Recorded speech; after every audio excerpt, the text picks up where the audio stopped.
Meditation is a phenomenal empowerment that you can do whatever is needed in the world, whatever, I mean that, and still remain untouched by the process of activities that we need to conduct in the world.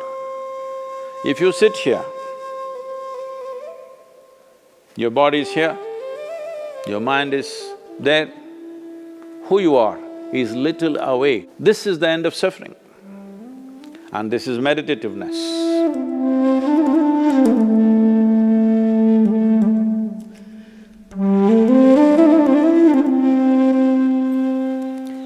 Namaskaram.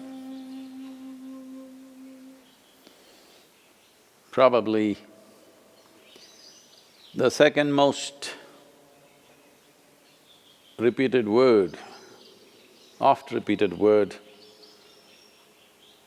in these last few weeks, apart from coronavirus, is meditation. Everybody is suddenly, people who had never meditated in their lives, never even considered that possibility, are now suddenly talking about meditation, the need to meditate, wanting to meditate. Let us examine this meditation, what this is. First of all, what does the word meditation mean? The English word meditation doesn't really mean anything, in the sense, it doesn't say anything specific. If anybody sits normally with their eyes closed, it's assumed they must be meditating. One can sit with their eyes closed and do many things. You can do japa, tapa, dharana, dhyana, samadhi, shunya, samyama, or you might have just mastered the art of sleeping in vertical postures. So the word meditation in English language doesn't specify anything. Generally we assume, or generally people assume that meditation means dhyana. In Tamil Nadu it's dhyanam, if you go little north, it's dhyana, if you go really up north, it's dhyan. If you go further up, it becomes chan, if you go little more east, it becomes zen. Same thing. So, what is this dimension that we are trying to describe with this word meditation? One fundamental thing that we need to understand is, you cannot do meditation because meditation is a quality. A quality is a consequence of a certain process. You can initiate a process, you can conduct a process. You cannot conduct a quality. Quality is just a consequence. It is like you want flowers in your garden. You don't sit there and do flower meditation. You know what happened to the flower people If you want flowers in your garden, you don't have to think flowers. You have to think soil, manure, water, sunlight. If you conduct this process of these ingredients properly, flower and fruit is a consequence. But today, the world has become so goal-oriented. Because they're so goal-oriented, they are not interested in the soil, definitely not interested in the manure and all the other things, but they want flowers and fruit. If you want flowers without soil, manure, water and sunlight, well, you will have to settle for plastic flowers. Plastic flowers are very wonderful. Those who think of utility, it serves you in many different ways. It comes with a 5-year guarantee. Flowers are a nuisance. If you keep flowers in your house, you have to look at them at least 5 times in a day, what's happening, are they thriving well or not. But if you keep plastic flowers in your home, 5 years guaranteed, unlike your life. If you're alive, there is so much to do. You even have to dodge the virus, invisible virus. But the dead only have to be preserved. So essentially, the dimension and the process that you're referring to as meditation is very life-oriented. When I say life-oriented, today largely you are material-oriented or at the most mind-oriented, maybe emotion-oriented or physical body, which is a material again. Largely life has become like this. People's idea of life is, if someone says, "my life," you're supposed to understand they're talking about their job. They're talking about the economic condition in the country or in the world, about their car, maybe about their dog, sometimes about their husbands or wives. It could be anything. But the only thing that's truly life is what is throbbing in this is life. The rest are arrangements that we have made, hoping that these arrangements will allow us to enhance our life. Whether it's education, career, relationships, marriage, children, wealth, whatever. All these things one is after only in the hope that it will enhance our life. As you know, most people, instead of enhancing their life, largely get entangled with these accessories. Accessories have become larger than the life process. Well, I think in a very cruel way, the virus is bringing focus on the life. You suddenly understand your expensive home has become a prison. Your expensive car is as good as junk because you can't drive it, at least for some time. And right now, the world is in a situation where we do not know how long will it take before you're back on the road and swing around a little bit in your automobile? You do not know. So now naturally a whole lot of people are asking all over the world, how to meditate, what should I do? As I said, you cannot meditate, but you can become meditative because it's a quality. If one cultivates their body, mind, emotion and energies to a certain level of maturity, you will be naturally meditative 24 hours of the day. Meditation is not an impairment that if you're meditative, you have to close your eyes and be limited to one place.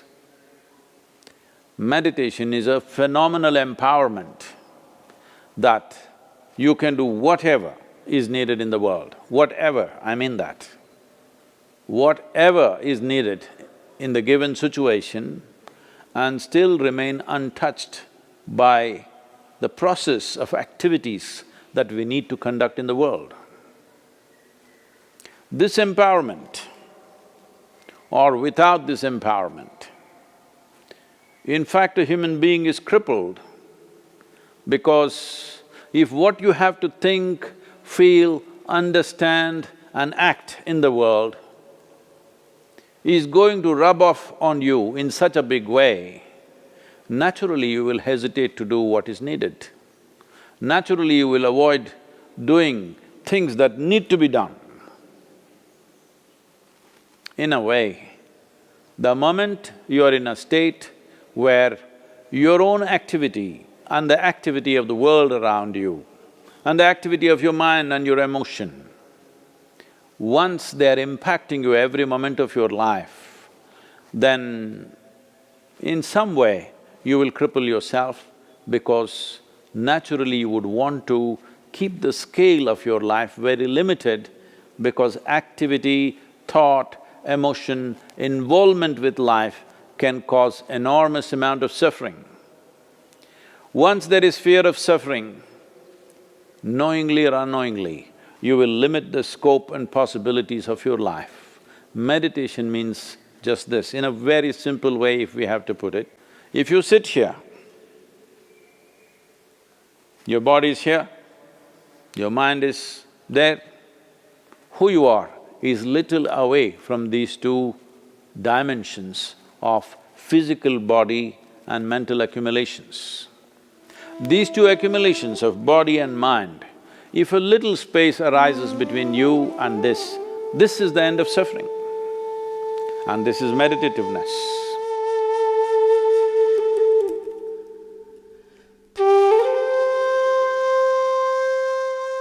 Isha Kriya is an extremely simple process but a powerful tool. These three ingredients, your breath, your thought and your awareness, in the right combination, if you use them, your ability to use the mind and the body is so greatly enhanced that you almost look superhuman for somebody else. But I'm telling you, this is human. This is not about being superhuman. This is about realizing being human is super.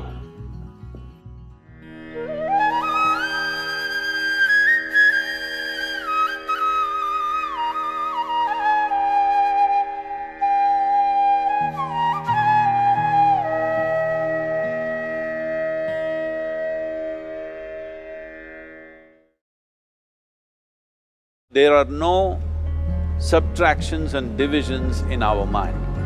There is only addition and multiplication. I will just remove negative thoughts and I will have positive thoughts. All the best, it's not going to work. It's just that you need to pay little attention as to how it functions. You will see there is a distinction between what is you and what you have gathered.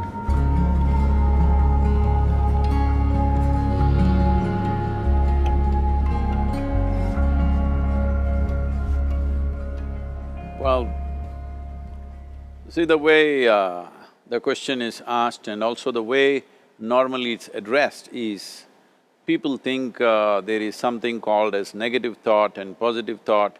They want to remove the negative thoughts and have only positive thoughts.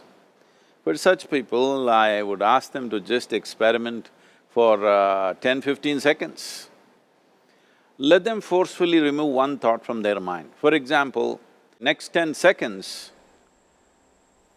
just don't think of a monkey. Try not to think of a monkey for next 10 seconds. You will see you will be full of monkeys. So what I'm saying is, this is the nature of your mind, because in this mind, all the three pedals are throttle. There is no brake, there is no clutch. Whatever you touch, it will only go faster. In this kind of mind, people have been taught from moral teachers and religious teachers, do not think about bad things. Well, since then it's been a full-time job. So there is no way you can handle the mind like this. This doesn't need any great enlightenment. If you spend 2 minutes with your eyes closed, you will realize you cannot do anything forcefully with this mind. So, I want to remove negative thoughts. Do not ever go in this direction because what you want to remove will become your quality. Always you will be on it. So what should I do? The thing is this, without understanding the fundamental mechanism of this mind, because Our mind, human mind, is the most sophisticated computer on the planet. Even all the supercomputers have come out of this. When this is the case, is it not important that we understand the mechanics of how it functions? One simplistic aspect of how it functions is, there are no subtractions and divisions in our mind. There is only addition and multiplication. If you try to do something with it, it will say one more. If you try hard, it will multiply into many more. In this mind, you don't try to identify what is positive, what is negative and try to remove it. First of all, one needs to understand, this mind of yours, this body of yours is supposed to serve you. The life that you are is important. Body and mind are vehicles that must serve us. If you sit in a vehicle, it must go where you want to go. If it goes to its own destination, what is the point of such a vehicle? It's just a nuisance. Right now, most human beings are unfortunately experiencing this fantastic possibility of human mind as a nuisance, as a troublesome thing. Well, this is the most beautiful thing you have. It's just that you need to pay little attention as to how it functions. One simple thing is this. First and foremost process is, that's why we put out this process called Isha Kriya. This is to distance yourself from your physiological and psychological process. There is something called as you which exists. This is not a composite of all your thoughts and emotions and physiological processes. Beyond that, there is you. If you close your eyes, even if you cannot see anything, you're still there. It is through the window of your eyes that you're looking out, but if you close your eyes, it doesn't mean that you don't exist, you still exist. So beyond your thought, you still exist, beyond your emotion, you still exist. So that you, the life that you are, this has to come into your experience. Why is it that you're not allowing that to come into your experience, which is the most significant aspect of who you are? Who you are right now, the most significant aspect is, you and me are alive right now, this is it. What I'm thinking, what you're thinking is not the important thing. We are alive right now, that is the important thing. So, it is important that you focus on this fundamental sense of aliveness within you, and then you will see there is a natural distance between you and your thought process. Once there is a distance between your psychological process and your physiological process, this is the end of suffering. Because there are only two kinds of suffering that human beings go through, physical suffering and mental suffering. Once you create a little space between you and your mind, between you and your body, this is the end of suffering. This is something every human being has to experience and know, otherwise thinking I will just remove negative thoughts and I will have positive thoughts, all the best, it's not going to work 100%, it's not going to work because nobody can remove it, they can avoid it for some time. So when negative thoughts come, you say Ram Ram, Shiva Shiva, whatever you want, but this is just avoiding, it's not gone. The moment you stop that, it will pop back with great force, otherwise it'll come back in your dreams. So it's very important, first of all you need to understand your anger, your resentment, your fear, your anxieties, the negativity that you generate. Generally resentment, anger, it is always directed towards somebody. But we need to understand this is poisons that we are drinking and expecting somebody else to die. Fortunately, life doesn't work like that. If I drink poison, I die. If I drink poison, you don't die. So, we need to understand this. When I say poison, today you can have yourself chemically analyzed. Right now, what is your blood work, what it says? 5 minutes of intense anger, check your blood work and see, there will be lots of negative elements in it, literally you're poisoning yourself. So, do you want to poison yourself? Definitely not. Now the very question is coming from certain helplessness, what shall I do? Don't do anything, just sit back and just concern yourself with something which is a life process. Maybe your heartbeat, maybe your breath, maybe just the sensation of being alive. Depending upon how sensitive or how perceptive you are, accordingly, find something. It could be a sensation in the body, it could be breath, it could be heartbeat, it could be anything, something which indicates life to you. Just pay attention to that for some time. Slowly you will see there is a distinction between what is you and what you have gathered, which includes both your physiological and psychological possibility or mess, whatever you made out of it.